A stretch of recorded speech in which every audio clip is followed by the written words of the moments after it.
Missing 68-year-old woman last seen in Ochi Rios bus park. Hi again and welcome. This is Links 007 TV News Report, and we'll be right back with the full details to come. Welcome to Links 007 TV News Report, providing you with the best in local and international news updates. This is a place where you can get the most reliable and informative news information.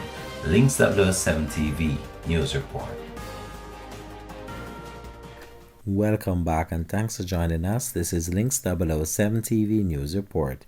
The Falmouth police are seeking the public's assistance to locate 68-year-old Lorna White of Falmouth, Trelawney, who has been missing for 2 weeks. She has been missing since March 16. White is of brown complexion and medium build. Reports from the Ochi Rios police are that White was last seen at the Ochi Rios bus park in the parish wearing a pink pants and white blouse. She has not been seen or heard from since. Anyone knowing the whereabouts of Lorna White is being asked to contact the Falmouth police at 876-954-3271, the police 119 emergency number, or the nearest police station. This has been Links 007 TV News Report. Thanks for watching.